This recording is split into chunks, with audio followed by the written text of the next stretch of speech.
नमस्कार दोस्तों। आपको याद होगा पिछली कक्षा में हम पढ़ रहे थे मानवीय करुणा की दिव्य चमक, जो कि एक संस्मरण है फादर कामिल बुल्के के लिए लिखा हुआ, और इसे लिखा है सर्वेश्वर दयाल सक्सेना ने। उसका पहला हिस्सा हम पढ़ चुके हैं। आज की कक्षा में हम दूसरा हिस्सा पढ़ेंगे। संस्मरण की पंक्तियों से शुरू करने से पहले मैं आपको एक किस्सा सुनाती हूँ।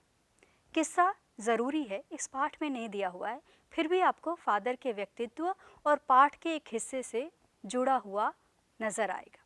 किस्सा ये है कि गजेंद्र नारायण सिंह, जो कि फादर कामिल बुल्के के विद्यार्थी थे सेंट जेवियर्स कॉलेज में, एक बार वो फादर से मिलने पहुँचे। सबसे पहली बार मिलने पहुँचे।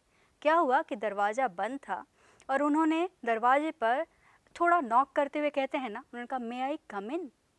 अब इतना करते ही दरवाज़ा खुला और बहुत ही शांत सौम्य साधु पुरुष की आवाज़ आई। क्या आवाज़ आई?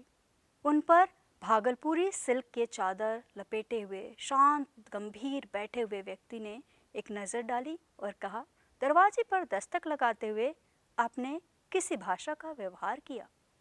अब एक विदेशी व्यक्ति जो एकदम देसी वेशभूषा में है और वह एकदम शुद्ध हिंदी में पूछ रहा है कि आपने किसी भाषा का व्यवहार किया।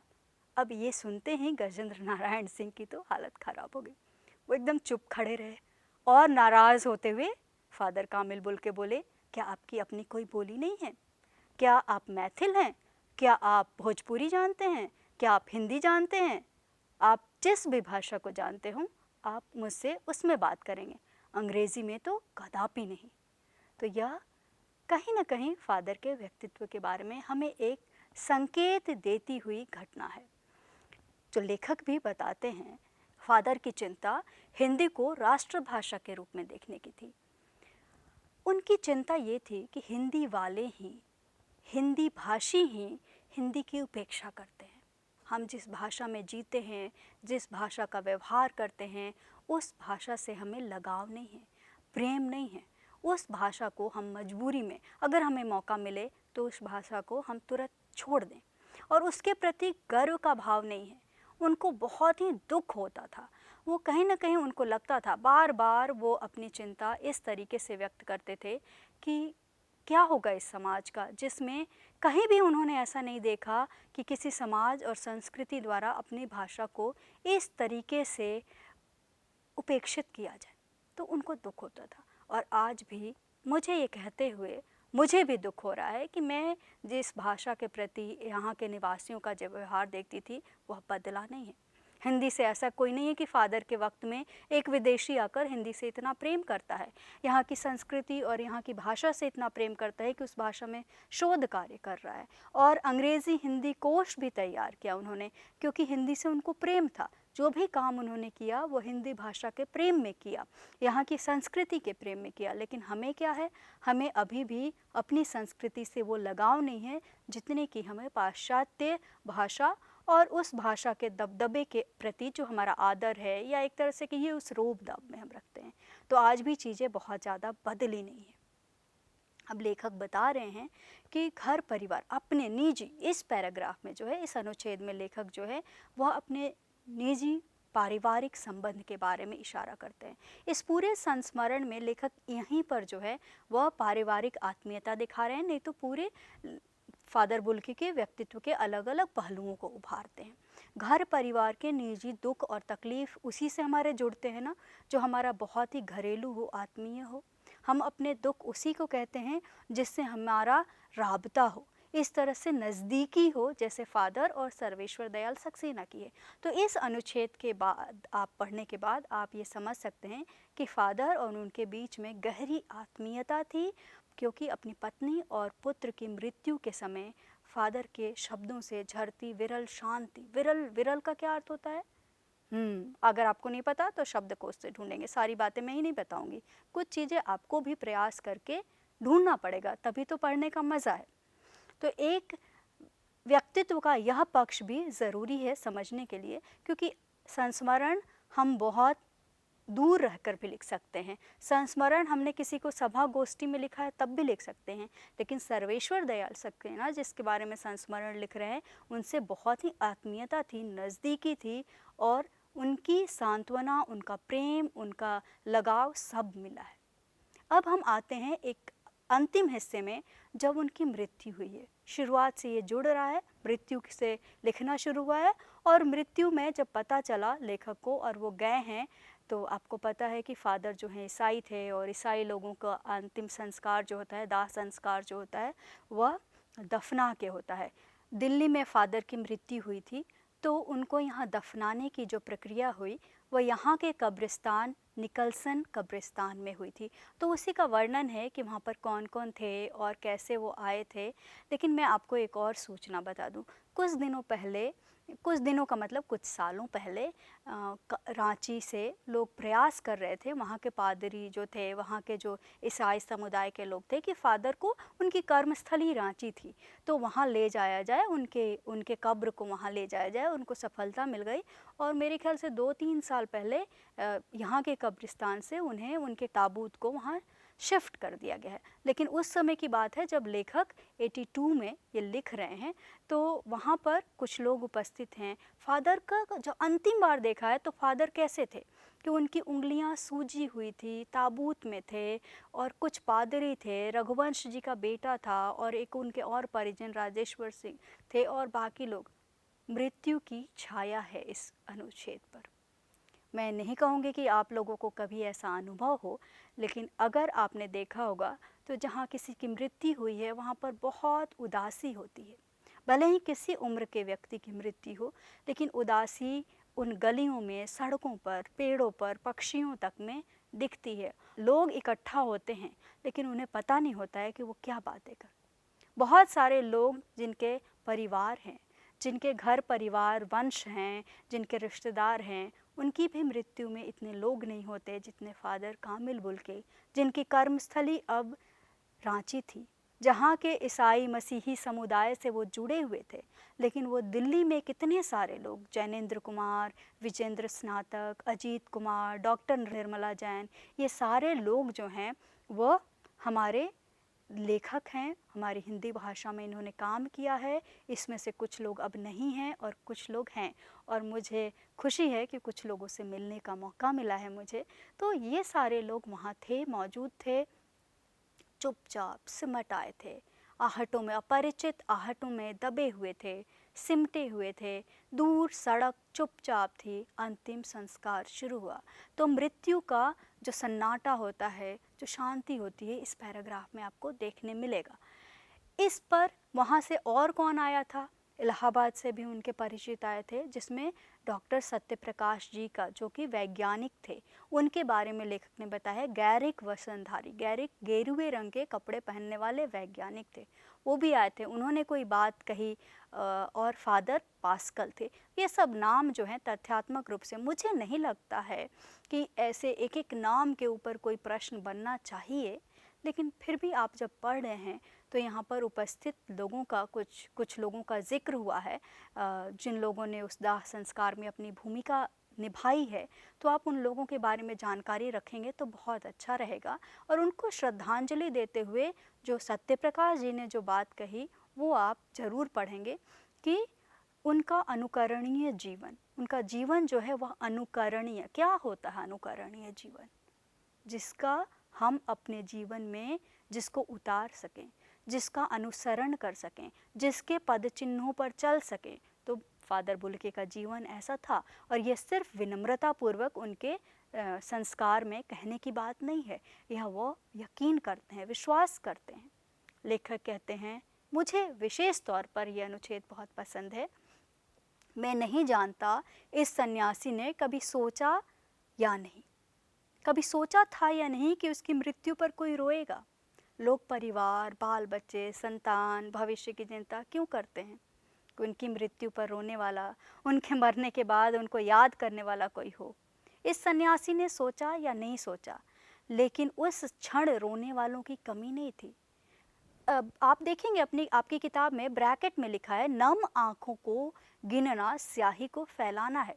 प्रश्न इस पे बनता है, लेकिन उससे पहले मैं ऊपर की पंक्ति बता दूं कि लोग जो हैं परिवार की संरचना में इसीलिए जाते हैं, अपने बाल बच्चों को इसीलिए चाहते हैं कि जब वो नहीं रहे तो इस धरती पर उनका कोई नाम रहे। सन्यासी हो गए, उनका तो कोई परिवार नहीं है, उनका नाम कैसे रहेगा। लेकिन देखिए, जिनके बच्चे नहीं हुए, पोते नहीं हुए, उन फादर कामिल बुल्के को आज हम पढ़ते हैं, क्योंकि नाम हमारा हमारे कर्मों से रहता है, हमारे शब्दों से रहता है, हमारे चरित्र से रहता है। नाम हमारा किसी परिवार और वंश से नहीं रहता।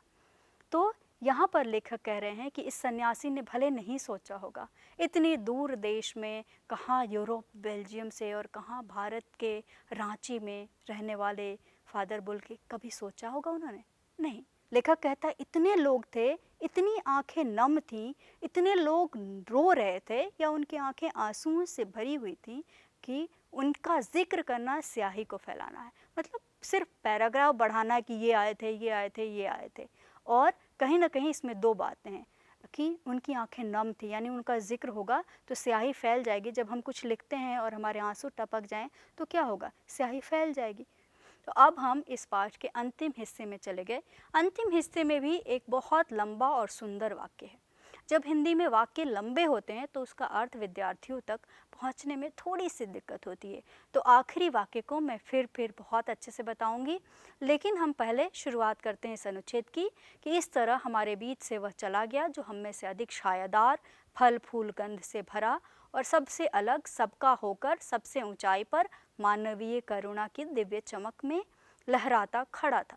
ये देवदारू का पेड़ जो सबसे ऊंचा था। यहाँ देवदारू का जिक्र नहीं है, लेकिन देवदारू का पेड़ शुरू में जो कहा गया है यहाँ पर है कि वह सबके बीच थे लेकिन सबसे ऊंचे थे। मानवीय करुणा की दिव्य चमक क्यों कहा गया है, यह प्रश्न बार बार आता है। पीछे भी दिया हुआ है कि फादर कामिल बुल्के को मानवीय करुणा की दिव्य चमक क्यों कहा गया है। तो इसको अगर आप तोड़ के देखेंगे तो उनके भीतर जो मनुष्य मात्र के लिए करुणा की भावना थी वह सबके लिए थी। वो ऐसी करुणा की अगाध धारा उनके भीतर से निकल रही थी जो सबके प्रति थी, सभी मानवों के प्रति थी, संसार के प्रति थी, जीव मात्र के प्रति थी। जो मसीही समाज में, जो मसीही समुदाय में, ईसाई धर्म में जो करुणा की बात कही जाती है वो उनके भीतर से ऐसे निकलती थी कि वह सबके प्रति थी। तो उसी मानवीय करुणा के कारण इस पाठ का नाम बना है। और उसकी चमक जो थी, उनके दिव्य अलौकिक चमक उनके व्यक्तित्व में थी, क्योंकि उनका व्यक्तित्व सन्यासी थे, किसी से उनको राग द्वेष स्वार्थ किसी से मतलब नहीं था, इसलिए वह जो उनका मन था वह सबके लिए समान था। अब हम अंतिम पंक्ति को आप अलग अलग तोड़ के पदबंधों में देखेंगे कि जिसकी स्मृति हम सबके मन में, जो उनके निकट थे, किसी यज्ञ की पवित्र आग की आँच। अब देखिए, किसी यज्ञ की पवित्र आग की आँच की तरह आजीवन बनी रहेगी। मैं इसी के बारे में कह रही थी कि इसको तोड़ तोड़ के देखिए, यज्ञ की पवित्र आग और उस आग की आँच। यज्ञ अपने आप में पवित्र होता है, यज्ञ करते हैं और उससे देवताओं को प्रसन्न किया जाता है। यज्ञ के हवन से चारों तरफ वातावरण में पवित्रता और सुगंधि और शुद्धता फैलती है। ये सब मान्यताएं हैं, ये सब हमारे सांस्कृतिक मान्यताओं में से ये बातें आती हैं। तो यज्ञ की जो अग्नि है उसको पवित्र माना ही जाता है। तो फादर का व्यक्तित्व कैसा था कि यज्ञ की पवित्र, जैसे उन्होंने अपना जीवन ही यज्ञ के समान होम कर दिया। तो उनके व्यक्तित्व की जो ऊष्मा है उसको हम यहाँ पर आँच शब्द के रूप में पढ़ते हैं। तो उनके पवित्र व्यक्तित्व की जो ऊष्मा है वह आजीवन बनी रहेगी। किसके जीवन में? तो जो उनसे निकट रहे, जो उनके संपर्क में रहे, जो उनसे संबंध में रहे, जैसे लेखक या इनके मित्र, वो सारे। और लेखक अंतिम बात कहता है कि अब मैं उस पवित्र ज्योति की याद में, उनकी आत्मा एक ज्योति की तरह है जो क्या कहें, प्रकृति में मिल गई, ईश्वर में मिल गई, और उसकी याद में श्रद्धानत हूँ, उससे श्रद्धांजलि दे रहे हैं, उनको याद कर रहे हैं। तो यहाँ पर सर्वेश्वर दयाल सक्सेना जो हैं वह कहीं ना कहीं अंत करते करते नतमस्तक हो जाते हैं अपने बड़े भाई समान, अपने दोस्त के समान और प्रिय फादर कामिल बुल्के से, जो उनके प्रिय होते हुए भी उनसे ऊंचे थे और महान थे। और महानता संस्मरण लेखक की इसी में है कि कहीं ना कहीं वो मानते नहीं हैं, उनका ऐसा आत्मीय घनिष्ठ संबंध है, उस संबंध के बाद भी वह एक दूरी से निरपेक्ष होकर देखने की कोशिश करते हैं। मुझे सबसे अच्छी बात संस्मरण की लिखने वाले की यही लगती है कि उसका मैं नहीं आता है। अभी तो आप बहुत छोटे हैं, 10वीं क्लास में पढ़ते हैं, आप बहुत सारे संस्मरण पढ़िएगा, लिखने वाला हावी हो जाता है, कहता है मैंने ये किया, मैंने वो किया, मैं यहाँ था, मैं वहाँ था, मैंने उनको नहीं, यहाँ मैं नहीं है, यहाँ फादर कामिल बुल्के हैं। तो यहाँ मैं एक अतिरिक्त बात आपको बता रही हूँ, परीक्षा में नहीं पूछा जाएगा, लेकिन क्योंकि हम ये पाठ सिर्फ परीक्षा के लिए तो पढ़ते नहीं हैं, हम इसलिए भी पढ़ते हैं कि अनुकरणीय व्यक्तित्व वाले फादर बुल्के को अपने जीवन में उतार सकें और हम सीख सकें कि कैसे किसी के बारे में लिखा जाता है, कैसे अगर हम भी किसी अपने दोस्त के बारे में, अपने परिचित के बारे में, अपने अध्यापक के बारे में या किसी और के बारे में ही हम संस्मरण लिखें तो कैसा लिखेंगे, ये दोनों चीज़ें तो सीखते हैं। तो इसलिए हमें ये देखना चाहिए कि हमें अपने मैं को निरपेक्ष, उससे दूर रखना चाहिए। अब हम थोड़ा सा लेखक के बारे में जानते हैं। इस पाठ के लेखक सर्वेश्वर दयाल सक्सेना हिंदी के जाने माने कवि हैं। इनकी कविताएं आप लोगों को अपने से आसानी से समझ में आ सकती हैं। तो आप भले ही 10वीं में हैं, लेकिन इनकी कविताओं को आप इंटरनेट पे या कविता कोश में ढूंढ के आप पढ़ सकते हैं। बहुत ही प्यारी प्यारी कविताएं लिखी हैं और मुझे तो बहुत पसंद है। मेरे प्रिय कवि हैं सर्वेश्वर, क्योंकि इनकी एक कविता है तुम्हारे साथ, वो मेरी पसंदीदा कविताओं में से एक है। तो सर्वेश्वर दयाल सक्सेना का जन्म 1927 में 1927 में उत्तर प्रदेश के बस्ती नामक जगह में हुआ और बहुत दिनों तक वो इलाहाबाद में रहे। उनकी शिक्षा दीक्षा इलाहाबाद से हुई और दिल्ली में उन्होंने काम किया। कवि, कहानीकार, उपन्यासकार, निबंधकार, नाटककार, ये सब उनके रूप हैं। लेकिन जो कवि रूप है हम सब उसको ज़्यादा तरजीह देते हैं। हालांकि आप जो किताब में पढ़ रहे हैं वो संस्मरण है, तो गद्यकार भी वो कमाल के हैं, लेकिन उनकी गद्य की भाषा भी आप देखेंगे बहुत काव्यात्मक है। तो इसीलिए कहते हैं कि कवि रूप को तरजीह देते हैं। उनकी काव्य कृतियाँ जो हैं, जो प्रसिद्ध हैं, काठ की घंटियाँ, कुआनो नदी, जंगल का दर्द, खूंटियों पर टंगे लोग, सोया हुआ जल, ये सारी उनकी रचनाएं हैं। और कहानी संग्रह भी है।